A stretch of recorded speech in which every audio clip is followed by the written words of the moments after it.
3, 2, 1. Let's roll. Here are just some rank stats to show you that I can actually play the character and I'm not too bad.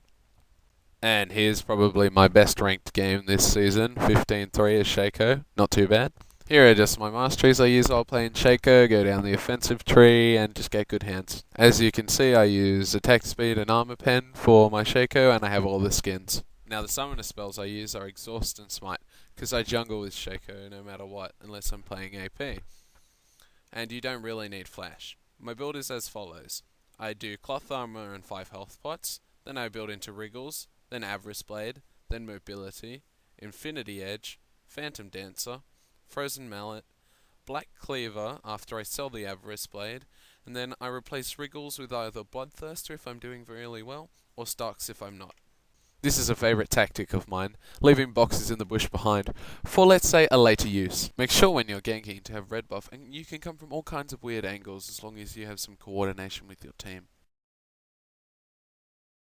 Now before I jump in on him, I made sure that he would use his stun just before so I could get a quick kill and get right out of there. I always keep a box nearby, just as you can see, so I can run back to it and be safe from Talon. Remember, by using your clone you can drop tower aggro. I used my clone to push Veigar forward for an easy kill for the team. As Graves comes into gank, I move further away, use my ult to take the tower before deceiving off after finishing it off. Use your clone and boxes to push the tower faster. As Rammus taunts the target, I quickly deceive in and backstab. I should have probably dropped a box at this point, but I forgot to, so I continue to chase them down with red buff, and as I take tower aggro, I use my clone to safely get away and then deceive off. I catch Soraka wandering, and I slow her down with the red buff and the shiv proc. I jump in and position myself well, behind the tank, so I can't get focused. I deceive in and backstab him, hitting him 3 times, putting him on low health. I move outside of the ring to make sure that all of his little things can't hit me and do massive damage to me. As he chases, I drop a box, then I chase him down and kill him. As Graves comes, I use my ult to reset the timer on my deceive and deceive off safely. Remember, you can use your ult to dodge things like Karthus' ult. Notice I stand behind the tank, and I can quickly get rid of Gangplank before moving on to help with the rest of the team fight. As I become low, I stay towards the back, just in case.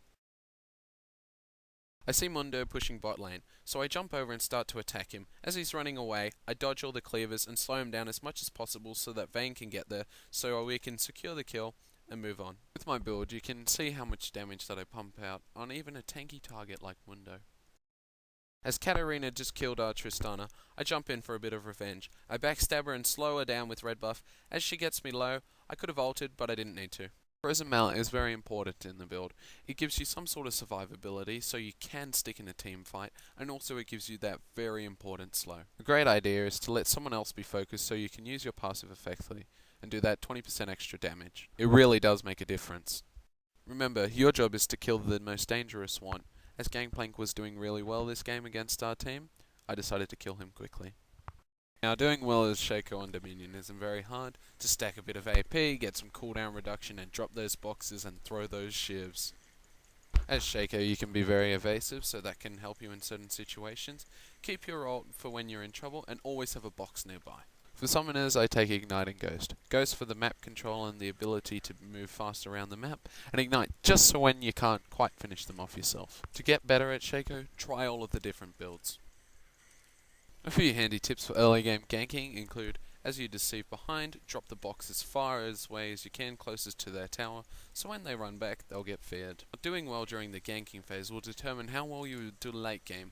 If you get lots of ganks and get lots of money, you will be way ahead and you'll be able to 2 or 3 hit people by about the 35-minute mark. Also, a very good way to gank is to deceive into the bush next to them and drop a few boxes and get your ally to bait them in. This may require some coordination and not be good in solo queue, but in pre-maze it works very well. Thank you for watching my How to Do Well at Shaco video. I will be releasing a jungle pattern video and many other videos to help you along your way with becoming a good Shaco.